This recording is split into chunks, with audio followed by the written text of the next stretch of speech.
नमस्कार class 10th UP board के सभी छात्रों को जय हिंद। बच्चों, आज हम लोग प्री बोर्ड एग्जामिनेशन 2025 और 26 के लिए इम्पॉर्टेंट क्वेश्चन पेपर देखेंगे सामाजिक विज्ञान का। बच्चों, ये क्वेश्चन पेपर आपके प्री बोर्ड एग्जाम के लिए एंड आपके बोर्ड एग्जाम के लिए काफ़ी ज़्यादा इम्पोर्टेंट क्वेश्चन है। बच्चों, यहाँ पर मैंने वही क्वेश्चन रखे हैं जो कि आपके एग्जाम के पॉइंट ऑफ व्यू से काफ़ी ज़्यादा इम्पोर्टेंट हैं। यहाँ पर बच्चों हम पेपर के साथ साथ बताएंगे कि आपको लॉन्ग आंसर कैसे लिखने हैं, शॉर्ट आंसर कैसे लिखने हैं, आपको कितनी हेडिंग बनानी है, कितने पेज का आपको लॉन्ग आंसर लिखना है। यहाँ पर आपको सारी बातें यहाँ पर मैं बताऊँगा और आपको परीक्षा में कौन कौन सी गलतियाँ नहीं करनी है वो भी मैं आपको साथ में बताऊँगा। तो बच्चों, यहाँ पर सबसे पहले आपको परीक्षा में बहुविकल्पीय प्रश्न आपको देखने को मिलेंगे, ठीक है। तो बच्चों, यहाँ पर सबसे पहले मैं आपको बताना चाहूँगा कि जब भी आप अपनी OMR शीट में जब भी आप अपने विकल्प के आंसर भरें तो जिसका आपका आंसर आता जाए उसी वक्त आपको अपने विकल्प का आंसर उसमें फिल आउट कर देना। ऐसा आपको नहीं करना है कि आप एक साथ सभी क्वेश्चन के आंसर उसमें फिल कर रहे हैं। तो कई बार बच्चों ऐसा हो जाता है कि जो हमारे आंसर्स हैं वो ऊपर नीचे हो जाते हैं, फिर हम लोग वहाँ पर वाटर का प्रयोग कर देते हैं जो हमारा आंसर अमान्य माना जाएगा। तो आप सभी इन बातों को ध्यान रखेंगे, जिसका आंसर आपका आता जाए उसको आपको यहाँ पर फिल करते जाना है, आपको एक साथ फिल अप नहीं करना है, ठीक है। बाकी जो बच्चे कर रहे हैं उन्हें करने देना। वह अगर आप ये वीडियो देख रहे हैं तो आप ये गलती मत करिएगा, ठीक है। तो यहाँ पर आपका सबसे पहला क्वेश्चन बच्चों कह रहा है कि साइमन कमीशन भारत के सन में आया था। तो बच्चों, ये क्वेश्चन काफ़ी ज़्यादा इंपॉर्टेंट है आपके एग्जाम के पॉइंट ऑफ व्यू से। ये क्वेश्चन आपके बोर्ड परीक्षा में आया हुआ क्वेश्चन है, ठीक है। तो यहाँ पर आपसे क्वेश्चन कह रहा है कि साइमन कमीशन जो हमारा भारत के सन आया था वो जो आया था 1928 में। कब आया था? 1928 में साइमन कमीशन भारत आया था, ठीक है। इसके बाद क्वेश्चन नंबर 2 यहाँ पर कह रहा है जैकोबिन दल का संबंध था। तो जैकोबिन दल का संबंध किससे था? फ्रांस से था। किससे था? फ्रांस से था। इसके बाद क्वेश्चन नंबर 3 कह रहा है सविनय अवज्ञा आंदोलन कब चलाया गया था। तो बच्चों, सविनय अवज्ञा आंदोलन कब चलाया गया था? ये चलाया गया था अप्रॉक्सीमेट में 1930 में। कब चलाया गया था? 1930 में। तो यहाँ पर आपका ऑप्शन नंबर थर्ड वाला करेक्ट आंसर हो जाएगा। इसके बाद क्वेश्चन नंबर 4 यहाँ पर कह रहा है निम्नलिखित नेताओं में से किसने एक तो गुप्त संगठन यंग इटली की स्थापना की। काफ़ी ज़्यादा इंपॉर्टेंट क्वेश्चन है, आप सभी लोग इस क्वेश्चन को याद रखेंगे। आपके एग्जाम के पॉइंट ऑफ व्यू से काफ़ी ज़्यादा इंपॉर्टेंट क्वेश्चन है। तो बच्चों, यहाँ पर गुप्त संगठन यंग इटली की स्थापना किसने की थी? जोसेफ मैसेज जी ने की थी। तो यहाँ पर आपका ऑप्शन नंबर बी वाला करेक्ट आंसर हो जाएगा। इसके बाद यहाँ पर क्वेश्चन नंबर 5 कह रहा है निम्नलिखित में से किसे 1871 में जर्मनी का प्रथम सम्राट घोषित किया गया था। तो बच्चों, किसे किया गया था? कैसर विलियम प्रथम को। किसे किया गया था? कैसर विलियम प्रथम को यहाँ पर सम्राट घोषित किया गया था, ठीक है। इसके बाद क्वेश्चन नंबर 6 यहाँ पर कह रहा है भूमि एक संसाधन है। भूमि एक संसाधन है तो कैसा संसाधन है ये बच्चों? हमारा प्राकृतिक संसाधन है, आपको सभी को पता होगा। तो यहाँ पर हमारा ऑप्शन नंबर बी वाला करेक्ट आंसर हो जाएगा।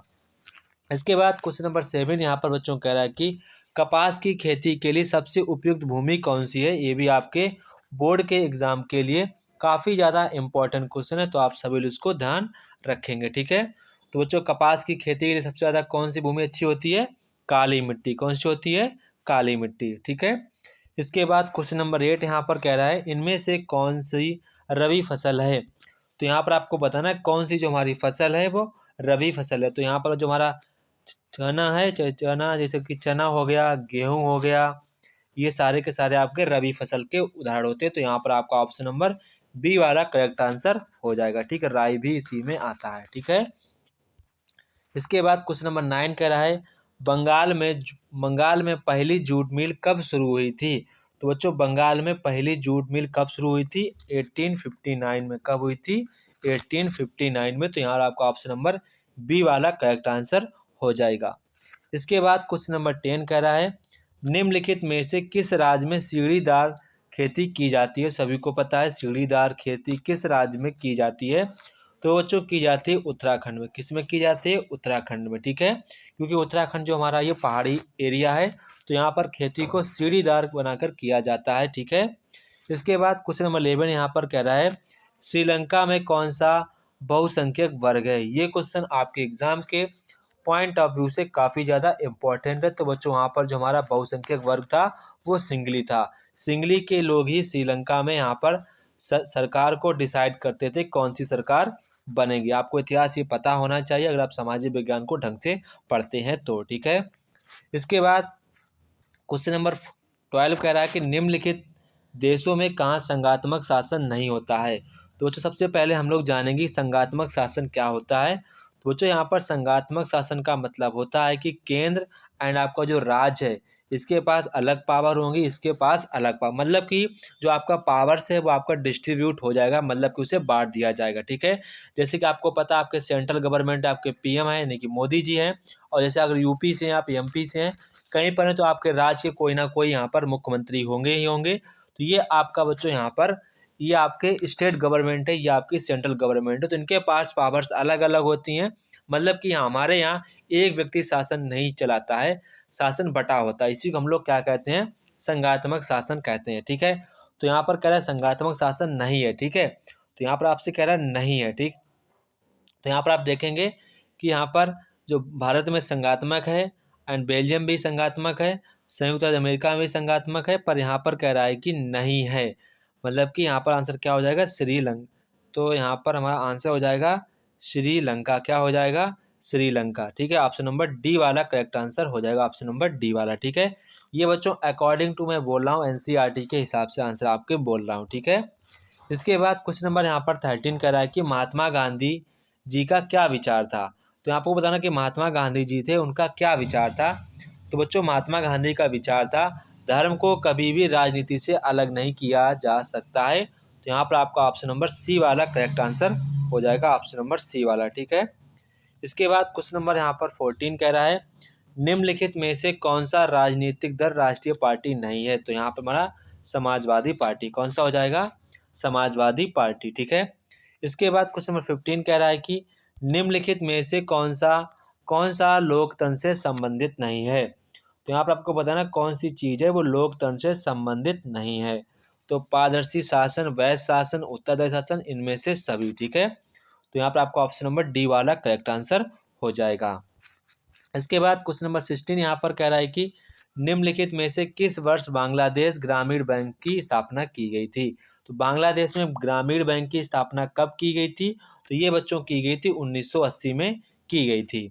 इसके बाद क्वेश्चन नंबर 17 कह रहा है कि सार्वजनिक और निजी क्षेत्र का वर्गीकरण निम्नलिखित में से किसके आधार पर किया जा सकता है। तो ये किया जाएगा उद्यमों का स्वामित्व। तो यहाँ पर आपका ऑप्शन नंबर सी वाला करेक्ट आंसर हो जाएगा, ठीक है।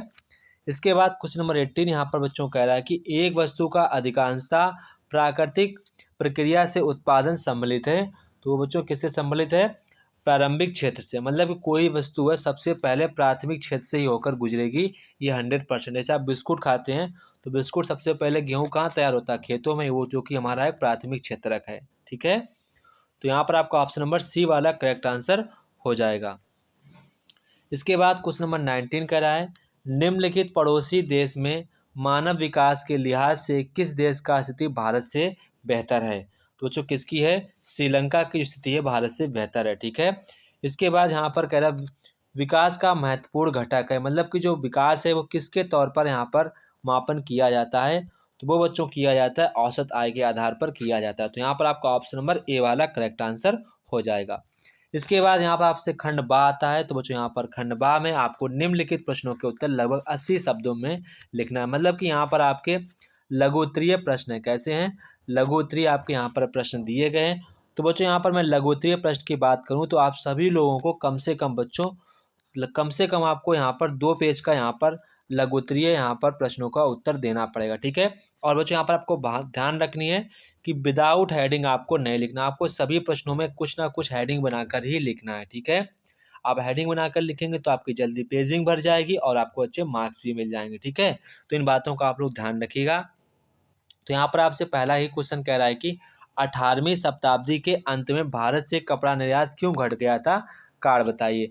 तो जो हमारे 18वीं शताब्दी थी उसके दौरान भारत में जो कपड़ा निर्यात था वो क्यों घट गया था, वो यहाँ पर आपको बताना है। इसके बाद अथवा में कह रहा है कि 19वीं शताब्दी के दौरान अंतर्राष्ट्रीय अर्थशास्त्रियों द्वारा बताए गए किन्हीं प्रभावों को स्पष्ट कीजिए, ठीक है। क्वेश्चन नंबर यहाँ पर 2 कह रहा है कि पूर्वी तट के नदी डेल्टाओं पर किस प्रकार की मृदा पाई जाती है और किस प्रकार का मृदा 3 मुख्य विशेषताएं होती हैं, आपको उसकी यहाँ पर विशेषताएं भी बतानी है। अथवा में कह रहा है कि भू निम्नीकरण क्या है, भूक्षरण रोकने के लिए यहाँ पर 3 उपाय आपको यहाँ पर बताने हैं। इसके बाद यहाँ पर आपसे कह रहा है कि बेल्जियम मॉडल को तैयार करिए। अथवा में यहाँ पर कह रहा है आधुनिक लोकतंत्र व्यवस्थाओं की व्यवस्थाओं में सत्ता की साझेदारी के अलग अलग क्या मतलब कि वे हो सकते हैं, उदाहरण द्वारा स्पष्ट करना है। ठीक है। इसके बाद क्वेश्चन नंबर 4 यहाँ पर कह रहा है विकसित राष्ट्र और विकासशील राष्ट्र में क्या अंतर है। वेरी इंपॉर्टेंट क्वेश्चन आपके बोर्ड एग्जाम के लिए। ठीक है। अथवा में यहाँ पर कह रहा है राष्ट्रीय आय प्रति व्यक्ति आय में अंतर विभेद करना है। तो जब भी आपको अंतर लिखने को कहा जाए तो हमेशा आप अंतर एक रेखा इधर खींचेंगे, इधर आप लिखेंगे राष्ट्रीय आय, इधर लिखेंगे प्रति व्यक्ति आय, ऐसे ही आपको यहाँ पर अंतर देना है। ठीक है। इसके बाद यहाँ पर आपसे वर्णात्मक प्रश्न पूछेंगे, लगभग यहाँ पर आपको 3.5, अगर आपकी बहुत अच्छी स्पीड है तो आप 3.5 पेज का ही लॉन्ग आंसर लिखिएगा। और 3.5 पेज का लॉन्ग आंसर तभी बच्चों आप लिख पाएंगे जब आप उसमें हेडिंग का खूब से खूब प्रयोग करेंगे। हेडिंग खूब बनाकर लिखिएगा, जितनी हो सके उतनी हेडिंग बनाइए तो आपकी जल्दी पेजिंग भर जाएगी। हम बच्चों आपको बोर्ड से पहले आपको कॉपी लिखना बताएंगे, कैसे कॉपी लिखना है, क्या क्या गलतियां नहीं करनी है, सारी बातों अलग से वीडियो बनाएंगे, रियल कॉपी लाएंगे उसमें वीडियो बनाएंगे। अगर आप वीडियो चाहते हैं तो कमेंट बॉक्स में कमेंट करिए यूपी बोर्ड 2025। ठीक है। इसके बाद क्वेश्चन नंबर 5 कह रहा है कि सत्याग्रह का क्या अर्थ है। महात्मा गांधी द्वारा चलाए गए 3 सत्याग्रह आंदोलनों का विश्लेषण कीजिए। अथवा में यहाँ पर कह रहा है कि असहयोग आंदोलन कब चलाया गया था, इस आंदोलन के किन्हीं 2 कारणों की विवेचना करनी है। क्वेश्चन नंबर 6 यहाँ पर कह रहा है संघवाद क्या है, भारत में संघीय ढांचे की विशेषताएं आपको यहाँ पर बतानी है। इसके बाद अथवा में यहाँ पर आपसे क्वेश्चन कह रहा है कि सत्ता का विकेंद्रीकरण क्या, अभी मैंने बताया था संघात्मक सरकार, इसी को हम लोग यहाँ पर सत्ता का विकेंद्रीकरण कहते हैं। इसके लिए भारतीय संविधान में क्या क्या व्यवस्था की गई है उल्लेख करना है। क्वेश्चन नंबर 7 कह रहा है कि गन्ने की खेती के लिए उपयुक्त भौगोलिक परिस्थितियों का वर्णन कीजिए तथा भारत में किन्हीं 3 उत्पादक राज्यों का भी आपको उल्लेख करना है। अथवा में क्वेश्चन यहाँ पर कह रहा है गैर परंपरागत खनिज क्या है और कौन कौन से हैं, उनमें से किन्हीं 3 का आपको यहाँ पर वर्णन करना है। क्वेश्चन नंबर यहाँ पर बच्चों 8 कह रहा है देश के आर्थिक विकास में सार्वजनिक क्षेत्र का क्या योगदान, आपको यहाँ पर वर्णन करना है। लगभग बच्चों आपको यहाँ पर 3.5 पेज के आंसर लिखने हैं अगर आपको पूरे मार्क्स लेने हैं तो। इसके बाद असंगठित क्षेत्र में श्रमिकों की समस्याओं की आपको विवेचना करनी है। ठीक है। अथवा में है आपका। इसके बाद यहाँ पर आपका मानचित्र से संबंधित क्वेश्चन आते हैं। तो यहाँ पर आपसे क्वेश्चन कह रहा है कि भारत की राजधानी कहाँ पर है, तो बच्चों भारत की राजधानी नई दिल्ली है। कौन सी है, नई दिल्ली है। ठीक है। इसके बाद यहाँ पर आपसे कह रहा है कि सबने अवज्ञा आंदोलन की शुरुआत हुई थी, तो मतलब कि आपको बताना है कि सबने अवज्ञा आंदोलन की शुरुआत कहाँ से हुई थी। तो बच्चों यहाँ पर सबने अवज्ञा आंदोलन की शुरुआत कहाँ से की थी, वो बच्चों की थी अहमदाबाद से। कहाँ से की थी, अहमदाबाद से की थी। ये बच्चों कहाँ पड़ता है, ये बच्चों पड़ता है गुजरात में। ठीक है, आप इसको ध्यान रखेंगे। इसके बाद यहाँ पर कह रहा है कि सूती मिल मजदूरों ने जहाँ हड़ताल की थी वह कहाँ पर, यही बच्चों सेम स्थान वही है, अहमदाबाद। ठीक है, अहमदाबाद ये हमारा कहाँ पड़ता है, गुजरात में पड़ता है। इसके बाद क्वेश्चन नंबर घ कह रहा है कि किसानों ने सत्याग्रह कहाँ पर किया था, तो ये बच्चों किया था चंपारण में। कहाँ किया था, चंपारण में किया था। ये कहाँ पर पड़ता है बच्चों, ये पड़ता है हमारा बिहार में पड़ता है। कहाँ पड़ता है, बिहार में पड़ता है। इसके बाद क्वेश्चन नंबर 11 यहाँ पर कह रहा है कि भारत की आर्थिक राजधानी क्या है, तो बच्चों ये राजधानी हमारी क्या है, मुंबई। क्या है, मुंबई। आप इसको ध्यान रखेंगे। इसके बाद क्वेश्चन नंबर बी में आपको भारत के दिए गए मानचित्र पर आपको दर्शाना है कागज उद्योग का केंद्र का आपको नाम दर्शाना है। भारत में मुख्य काफ़ी क्षेत्र आप लिख देंगे, केरल लिख देंगे, असम लिख देंगे। भारत में जलोढ़ मिट्टी का क्षेत्र आपको बताना है। भारत में विजयवाड़ा तापीय ऊर्जा संयंत्र को आपको पाई से दर्शाना है। भारत में कोई 2 सॉफ्टवेयर टेक्नोलॉजी को आपको बताना है। बच्चों अगर आप लोग वीडियो चाहते हैं, सभी आपके जितने भी आपके जियोग्राफी के प्लेसेस हैं आप उनका वीडियो चाहते हैं जिसमें आपके एक ही वीडियो में सारे के सारे कवर हो जाएं, जिनसे आपका कोई भी बाहर क्वेश्चन ना जाए। अगर आप एक वीडियो चाहते हैं तो आप कमेंट करेंगे, मैं आपको एक वीडियो बना दूंगा, आप बस उसी को कंप्लीट कर लेना, आपका एक भी आपका क्वेश्चन इससे बाहर नहीं फंसेगा। ठीक है, वैसे मैं ये सारे क्वेश्चन एक सैम्पल पेपर में हो चुके हैं, इसलिए मैंने यहाँ पर नहीं बताएं। अगर आप चाहते हैं तो आप इसको खुद से कर सकते हैं, इतने टफेस्ट नहीं है, ठीक है। अगर आप लोग वीडियो चाहते हैं तो कमेंट बॉक्स में कमेंट करके बताएंगे। तो जय हिंद बच्चों। तो ये था हमारा क्लास 10th का सामाजिक विज्ञान का इम्पोर्टेंट क्वेश्चन पेपर, जो कि आपको सभी लोगों को अच्छे प्रकार से यहाँ पर तैयार करना है।